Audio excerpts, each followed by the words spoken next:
Well, thank you for sticking around. I'm Janet Scannell, and I'm the chair of the Addition Design team. And I want to make sure to thank Wyman and Bev and Lee and Brandon and Reed and Sarah. Oop, I did not remember to put Sarah's name on here, but that group has spent a lot of time working on this project, and we're delighted to share our status with you today.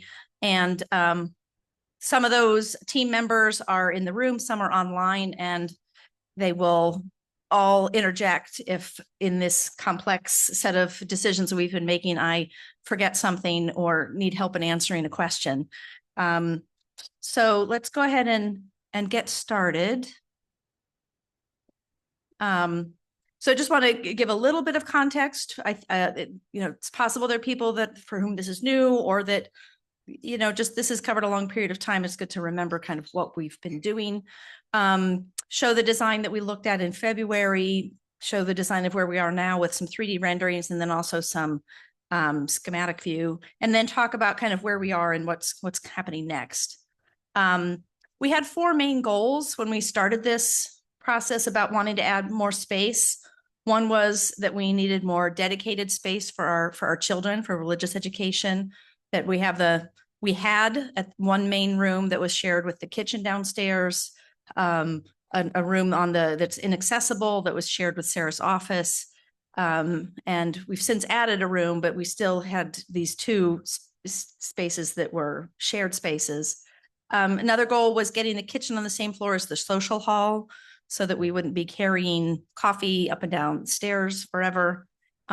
Just a need for more social space. Like, we've carved out a part of the back of our sanctuary, but it's we're trying to do a lot of things in this one space. And we also would like to get a little more seating, and the goal was 26 more chairs in order to allow us to have an attendance that puts us up into a slightly higher size band in in between church and the research that was done for 30 years on sort of when people stay or when they don't feel comfortable, or how you operate as a group based on how many people are in attendance. There's a lot of research on that, that if we don't get a little bit larger, that we will go back to being a little bit smaller. So the 26 more chairs is one of our goals.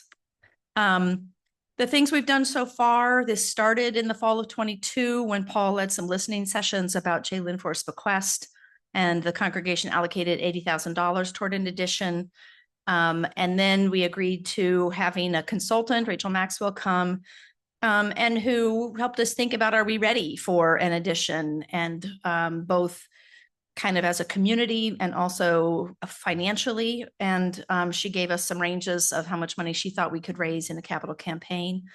Then in October, this past fall, we started working with a group called Langer Construction and LAB Architects. And LHB is the firm that the people that we worked with when we first moved into the building, who helped us come up with some things that we needed to change, and a thought for more space and whether we needed more parking. They helped us with some of those decisions.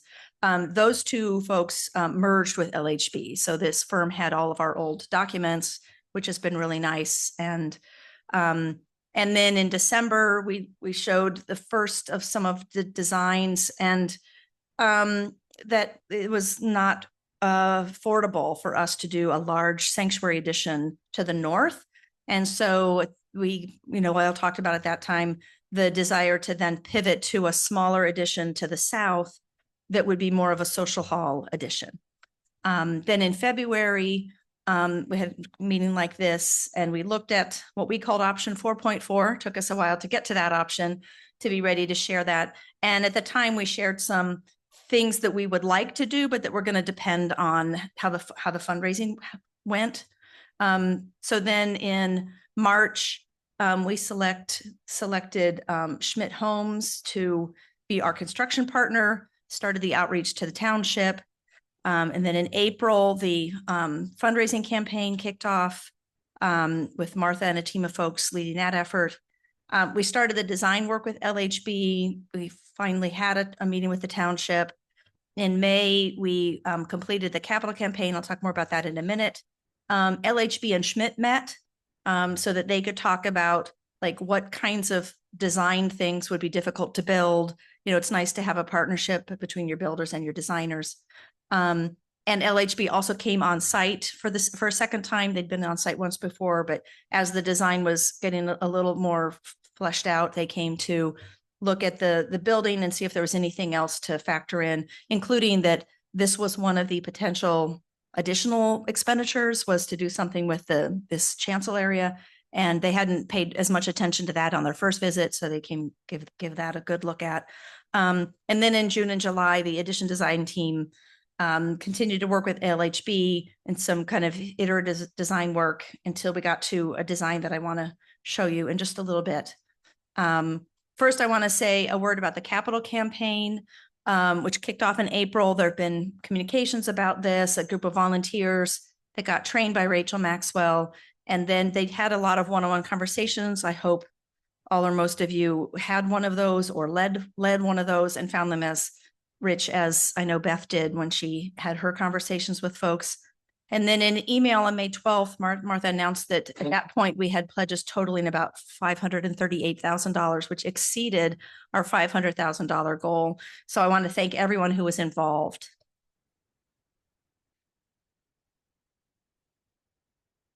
And as you'll see, that's going to let us really make our vision happen.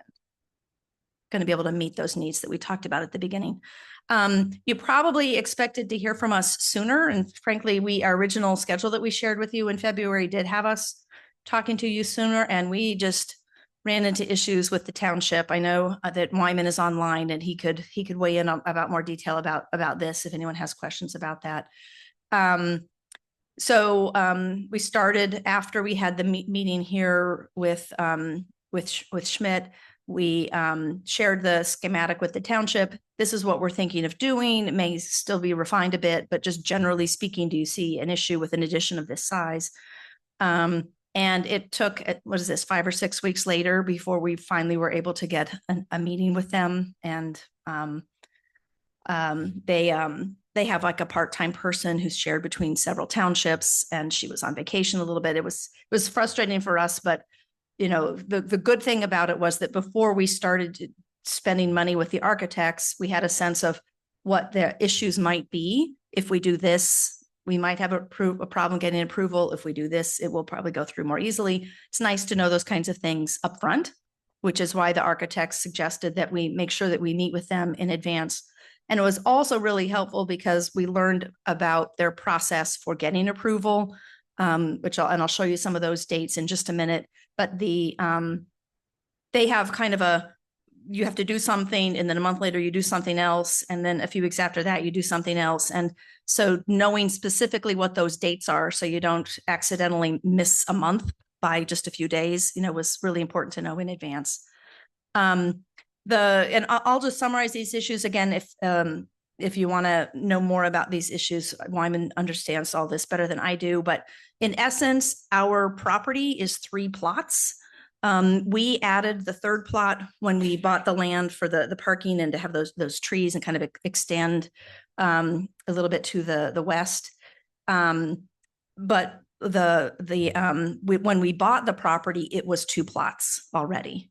And so they, in order to get approval to put more building on the plot, there's some guidelines that are based on the percentage of your land.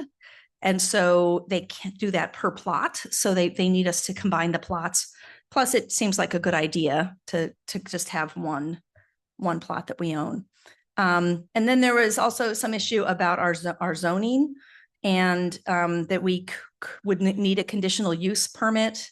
And we should already have a conditional use permit to be doing what we're doing, but it's not on file anywhere that anyone could find. And again, either Lee or Wyman might know if we did find that. If not, we're going to need to apply for one. So anyway, there's a lot of these kind of details about making sure that we're going to be allowed to do what we want to do that took a little bit of time before we got back into the design process. And if it's okay, I'm going to go ahead and show the design. If anybody wants to come back to talk more about this township stuff, we can do that in a minute. Because what I'd like to do is to show a series of images about where we're headed with the design. And I want to go through, I think there's like seven or eight of them. I want to go through them and then I'll go back to the beginning and then we can go through them again for questions. Cause I think seeing the different perspectives will give you a sense of the holistic, what this is holistically. So I want to get those images in your mind and then we'll go back and go through them one at a time. So first, this is what we showed in February as the option 4.4 and the things that we might do if we had, if the fundraising was really successful. We wanted to be able to do a basement addition, but we weren't sure if we were going to be able to do that. We wanted to be able to modify the chancel here to make it accessible and also to get a little bit of additional seating space and to remove these and move the displays back. And then we could also move the piano up. So all of that would help us toward the adding 2 more rows of chairs to get those 26 seats. And then we wanted to convert that bathroom area into a small toilet and an AV space. So these were the things that we wanted to do if the fundraising went well. And given how well it went, we've now moved forward with including these in the design, all of them in the design process. And we have some preliminary information from Schmidt Homes that makes us think that this will be affordable as it gets designed. But they won't do their final pricing until we've finished conceptual design. Now you get into kind of the schematic design and you start figuring out like where all the infrastructure is going to run. And they need that level of detail before they can share it with their contractors, electrical, plumbing, et cetera. And then they get an official quotes from their team and from the subcontractors they're going to use. And then that's when we get an actual final price. So we don't have that yet, but we've been talking with them kind of throughout this process, and they feel like we're probably still within the zone of the amount of money that we raised in the capital campaign. All right, so with that stage set, now we'll take a look at the photos one time through. So this you saw the last time. So the overhead view of sort of where the addition would go on the south side there.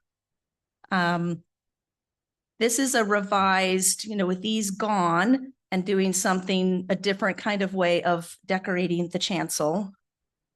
And here it is from the south side, looking over at it. You can see the ramp on this side, on the north side. And this is an arch, because where these walls, there's a section of wall. There's a section of wall from the back wall into these little rooms. So you can see that little indent is right here. So between those indents is an arch from that indent up over to here. And then behind it, they think we could have some lighting behind this pointing up and then down here as well to kind of illuminate this area back there. And then here's a view looking from the north. And then you can see they're proposing that we put in larger windows here as we're making the changes there. That is now, in my mind at least, a new alternate thing, right? Depending on how the budget comes out with the other ideas. And then this is looking from the back of the sanctuary, looking forward.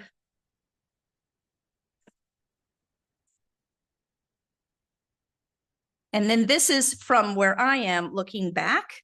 One of the ideas that LHB suggested was maybe we want to bring that wood motif to the back wall as well. And, this isn't a ready to go design, right? This is a conceptual design. So we certainly can talk about more how much wood we put back there or where we put it. But you can see, like, there's no AV booth there. There's no tables for food there. There's no table across the back here, right? Because those functions are being done in the addition. And the AV would go back into this opening. And this is the kind of the last part of the design that we haven't quite done all the measurements to figure out. This is basically the size of what we have there now, but it's a little harder to get in. So there's a few things we need to finish out with that design. And then here next to that is a storage area. So the area kind of behind Paul will get divided somehow between AV and storage.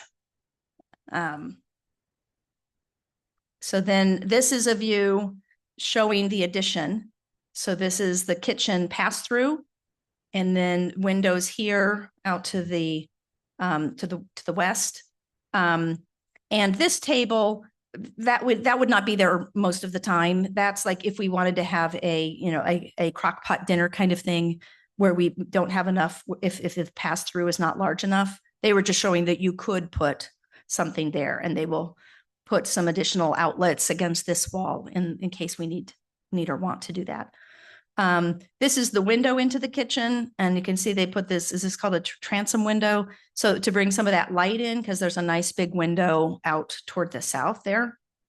They're showing one table in here if we wanted to leave that there permanently. Again, all of that, there's a lot of other decisions we'll need to make. This is the door to the office, which also has the transom windows.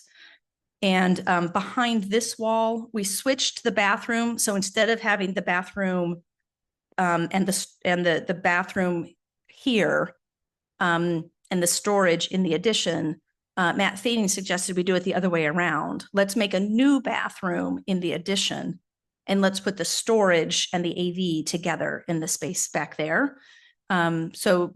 Which is a great idea. So behind this wall is a bathroom, and then down this hallway is a door to the outside. And so I'll talk in a minute about whether we might want to, because there would be room for 2 or 3 cars on this side of the parking lot. We'll still have all the parking on the other side, but along this wall, I don't remember how many we have there now, 6 maybe. We'd be down to like two or three. But we might choose instead to just make that a patio. Which then in nice weather gives us even more ability in the fall and the spring to maybe have some of the coffee hour go right out this door and right out there. And I think I'll come back to the basement in just a minute, because I wanted to see if there were any other questions about this. Anybody? Should I go through them more slowly, see if people have questions on each one, or are there general questions? Yeah, Sabina?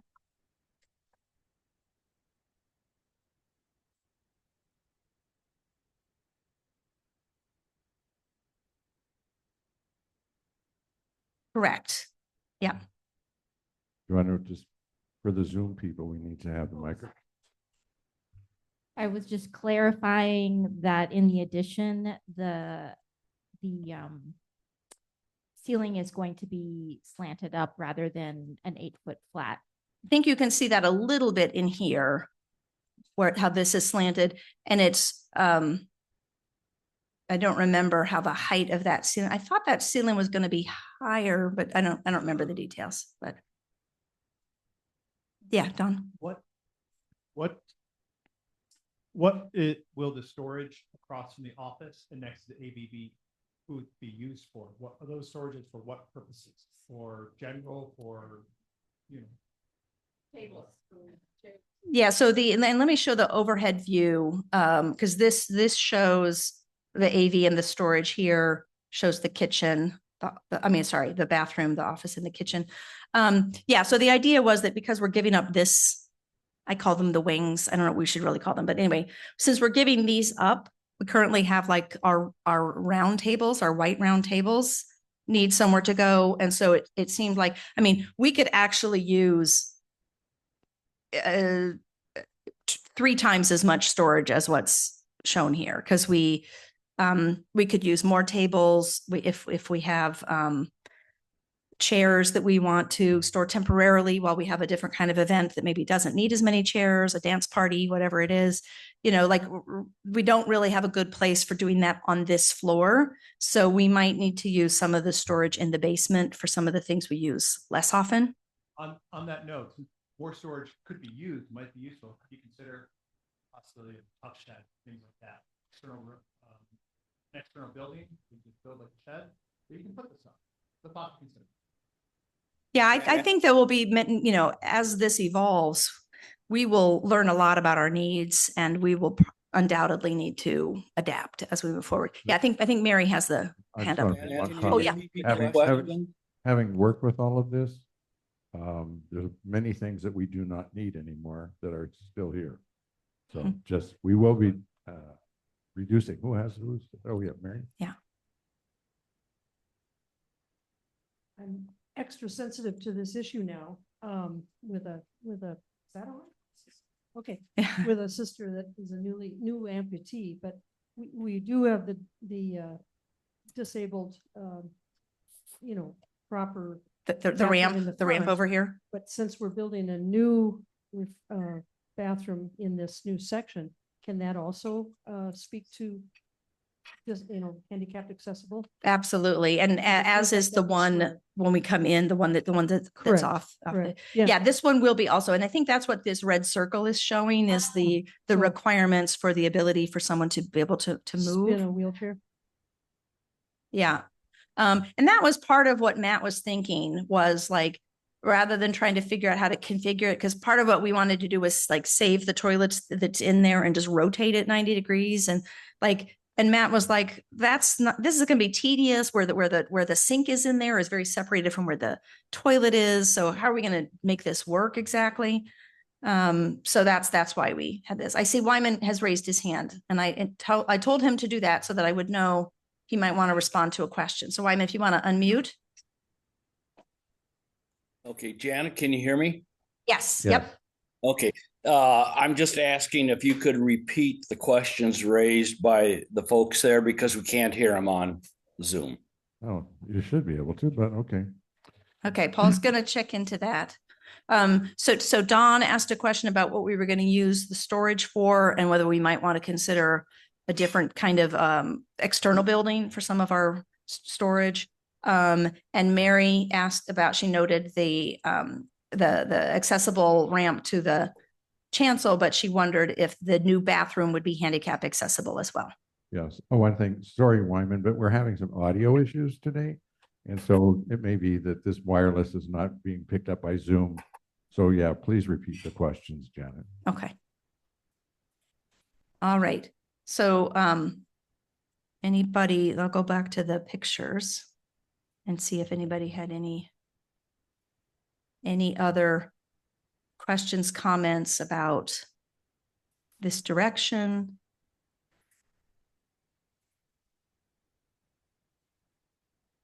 We the design team actually really liked the asymmetry they were proposing with the stained glass and these curves with these curves.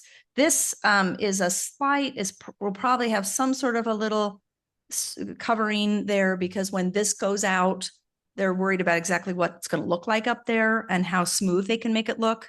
So they wanted to hold out the possibility that we might put a little, I've forgotten what these are called. You put a little soffit. Thank you, Mary. Yeah, might want to put a little soffit of some sort up there to hide those flaws. But we really liked how they proposed the curves here. And, this will need to get fleshed out. We're not saying that this is exactly what we're going to end up with it. But the design team kind of oohed and awed about the possibility of that and about how much it kind of opens this up. Yeah. All right, so I'll go a little more slowly, see if anybody has, yeah, Bill? Reed said, I hope you're viewing from your boat. Bill, did you have a question? Yeah, Bill wondered if this would all be on the website and both the recording of this conversation and also these slides will be on the website. Yeah. Yep. Good question. Yeah. I think we have Lee. This is just a point. This is just a point of clarification. The discussion about the height of the ceiling and whether it's vaulted or not in the addition. That height is limited by the scissor trusses that are supporting the roof and the ceiling is fastened to, and we want to match the pitch of the current roof. So, that's all kind of dictated by what we are joining in the existing building. Yeah. Thank you, Lee. So, did you guys hear that or should I repeat that? Zoom people? We heard it. You heard it. Okay. It sounded like it was a live mic, so I thought I'd ask before I repeated it. Yeah, go ahead. What will happen to the services while the construction is going on? Yes, I'll get to the timeline in just a minute. Some of the most, the most impactful on the services part of this will happen in the winter. And it strikes me that doing some services by Zoom, maybe isn't the worst thing in the world in the winter. What they have said is that they will be able to isolate the work that's being done so that we can continue to meet. But we've only talked generally about it, but it's a great point. We'll try to be in person as much as we can. Yeah. Yeah. I think Sabina, did you have a question? Some comment?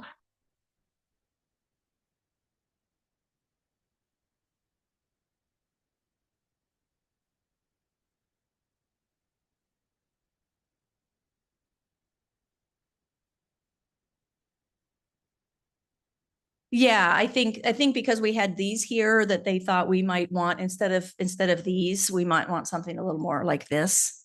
Is that what you're saying?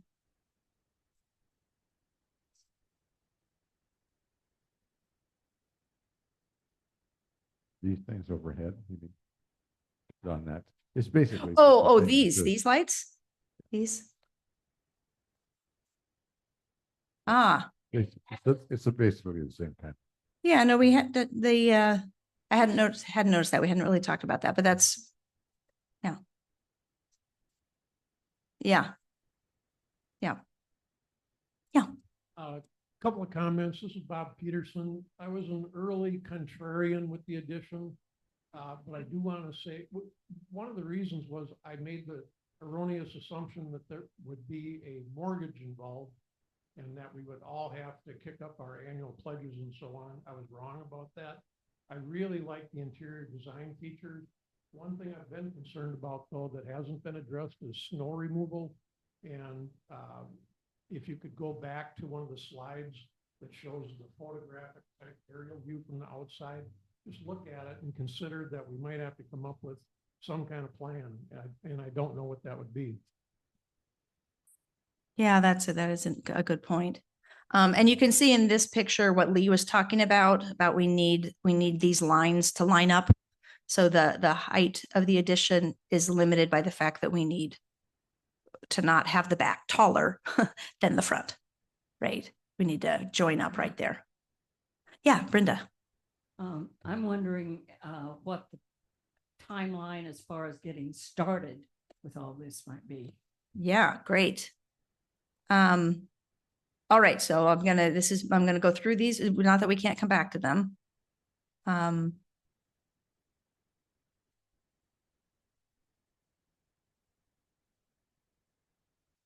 So let me just talk about the basement first, and then we'll talk about the timeline.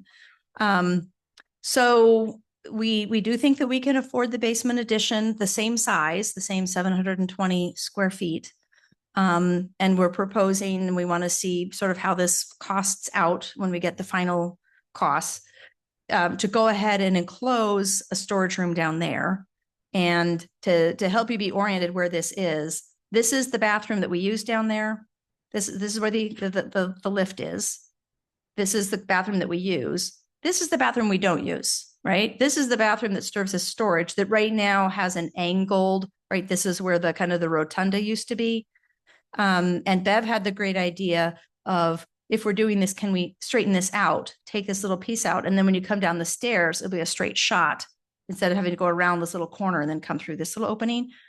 So this red line is there so that the construction folks can consider the expense of that, removing that piece, just to highlight it to them.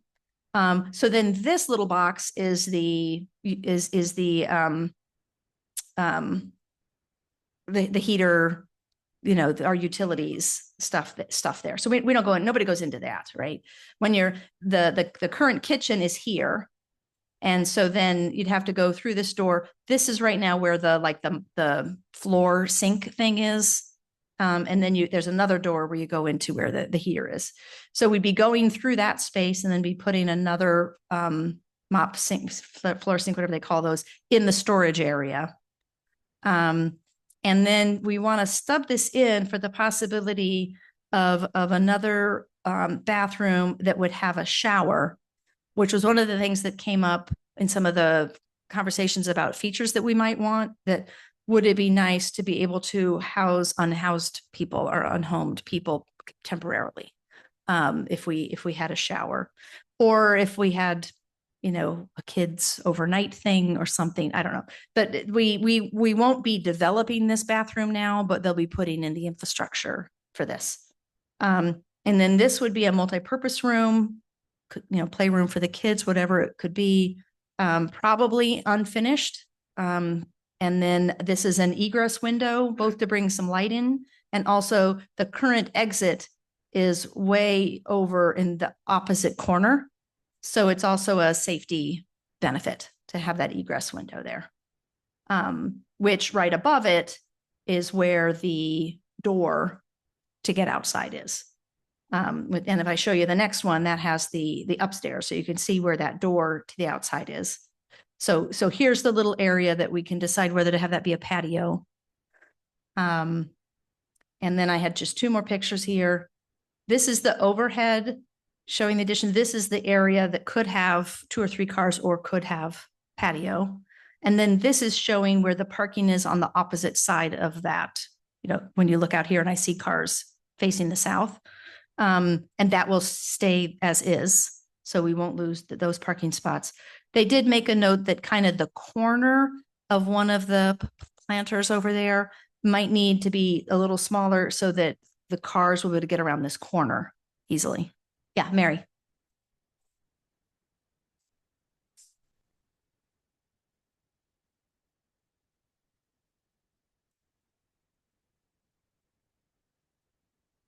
Okay.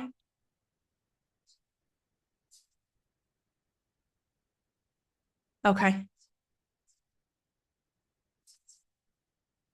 I will, you'll see in a second, I have things we need to do. I'll add that to the things we need to do list. All right, so now getting into the timeline. So this is the construction part of this. So as Brenda read this morning, we have until July 25th, given that the township operates on this, they meet once a month. That if we don't get the drawings in by July 25th, we have to wait till end of August. And so then they hold on to it for a month. I'm not sure what they're doing, but they're doing something clearly. And then they have a public hearing a month later. And then a couple weeks after that, we find out whether they approved it or not. And then once we have that, and what LHB said is that once we have a public hearing that goes well, so it seems like there's a positive response at the public hearing, they'll start working on the permit set of documentation. Then after we get the approval, they finish that up. And then they said there's another month of getting all of the variety of permits, right? Not just the township, but all the detailed permits. And then by this timeline, we would start construction in October. The idea being that then we have the addition enclosed before the bad weather, so that then we can finish doing the rest of the work, even during the cold months. And somewhere in here, I know we need to have a congregational vote on how much we're planning to spend. We're going to need to have an analysis of like what our cash flow is looking like from which I know Katie's been working on, sort of what we're going to be getting from those pledges, so that we know when the money is going to be coming in and when the money needs to go out. And so there will be a point in here where we'll have the kind of construction costs that we can count on. And I don't know whether that's going to be, and they said that process will take, Schmidt said that process will take them about a month. And I'm just not sure if that's a month after they get the schematics that are being presented to the township. So a month after July 25th. I don't think it's a month after the permit set, because or if they consider that part of the month of permitting. I just don't know. We didn't get to that part of the conversation yet. But somewhere in here, trust me, that there will be a congregational vote about how much money we're going to spend and how it's going to affect the congregation from all that cash flow point of view. The other piece that we need to factor in to the budgeting is that there are other things that may use money that we haven't finalized. So we need to finalize the AV space and the other AV components, like, these screens are going to be moving up. We might want to put, this is called a confidence monitor for whoever's speaking. We might want to put one of those on the back wall. If we're moving the AV space, we might want to, think about some things that we might want to change, or as Paul said, make better, make more reliable. Then we need to think about the patio. Do we want to do that? Sort of, how would we do that? What would that cost? Would we get patio furniture? What would that cost? We need to estimate if we're going to be furnishing an office, like what's that going to cost? And what about the kitchen? Do we need other kitchen things? Do we, we need to come up with the budget for the refrigerator and the other kind of elements of the kitchen.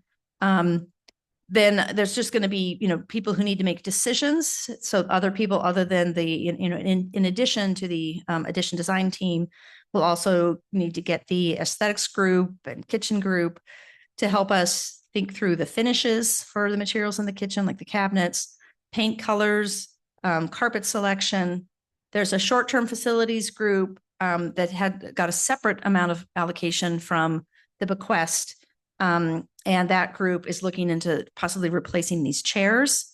And so if we replace chairs, obviously you want to coordinate the colors of that with the choice of carpet. And we have 2 pianos. So another thing we need to talk through is this is what we do about having 2 pianos. And then, there's going to be trade-offs, like how much wood we put at the front and or the back, the size of windows, like those things. There may still be some additions, deductions to the budget that we haven't finalized yet because we don't know what all the numbers are. So there may be some trade-offs that we need to make. And as we finalize the budget, we will make sure to include a 5 to 10% contingency. Personally, I would like it to be a 10% contingency, because with construction these days, like, costs are unpredictable and sometimes supplies are hard to get. So I think that's what I got. Wow. Thank you. Thank you. Thank you. Lee or Bev or Wyman, anything you guys want to say? Anything I forgot to share?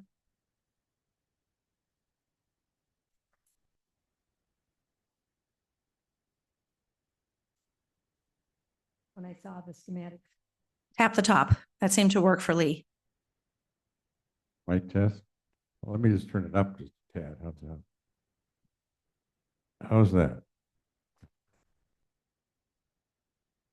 When I saw the schematics today, the area in front, Janet, that originally we had as kind of a dusty green, and we weren't sure that that was the right way to go. And so I noticed it's white today.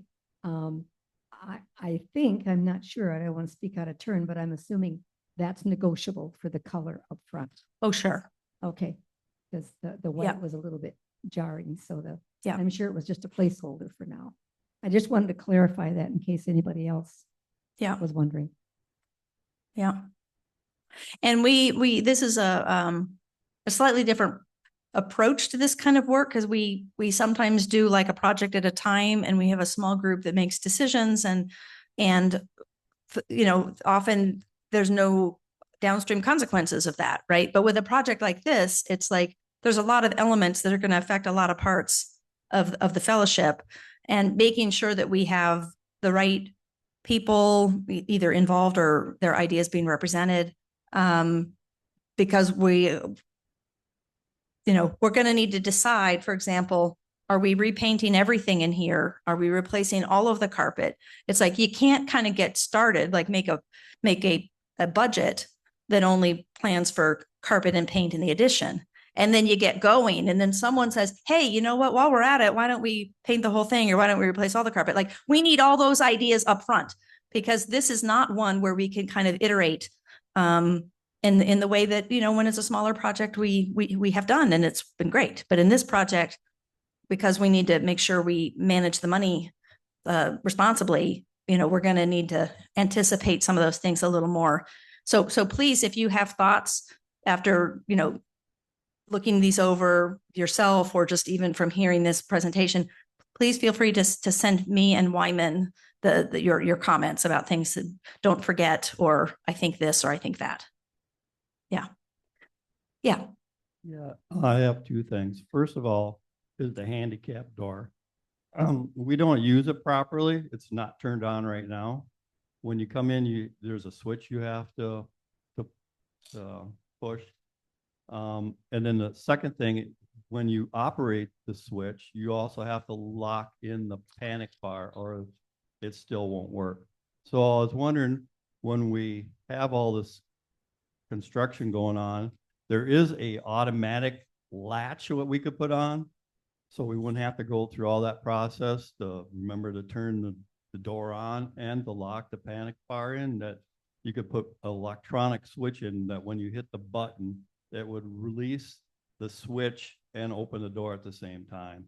So it would make it a lot easier for people. Mm-hmm. Also, the second thing, if you would have enough money, the retaining wall that holds the plants back out there is in really bad shape. If you could think of a way to help take care of that problem also. Thank you. All right.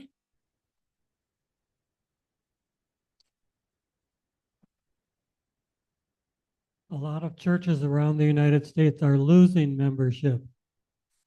And this is an expansion. What thoughts are there if there is no increase in the membership? It's a really good question. In my mind, I like to describe this as putting our space in balance. We have not had the right ratio of social space and sanctuary space. We're doing too many things in too small a space. And even when we have 45 people here, it's not terribly comfortable. And so to me, it's partly about balancing the space. If Sarah were here, I suspect that she would reinforce that we're going to be living our values with having a ministerial office that's accessible, and having a chancel that's accessible, which doesn't mean just wheelchairs, right? We have folks for whom being able to walk up with a railing and have a ramp instead of the stairs. Brenda's raising her hand. So that's not a future or a rare thing. That's part of our life as a fellowship. And bringing the coffee up and down the stairs every week is just not the way we should be spending our volunteer time. I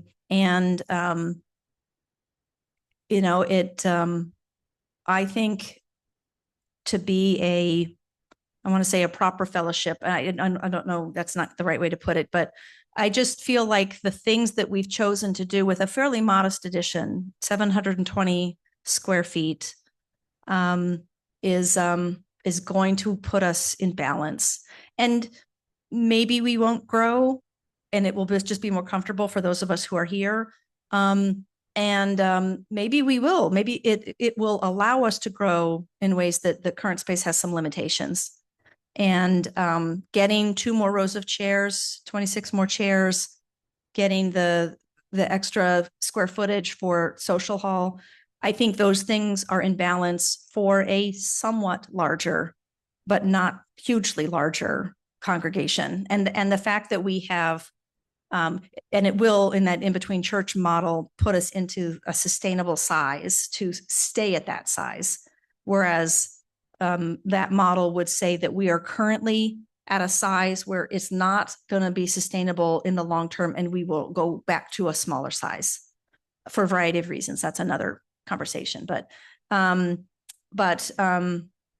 think that the fundraising and the fact that we exceeded our goal means that we will be well positioned to pay for this, live with this, and not be counting on growth to pay for this. Yeah, Bev. Yeah.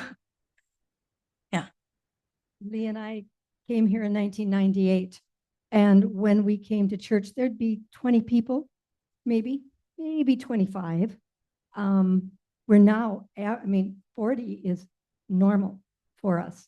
That's growth.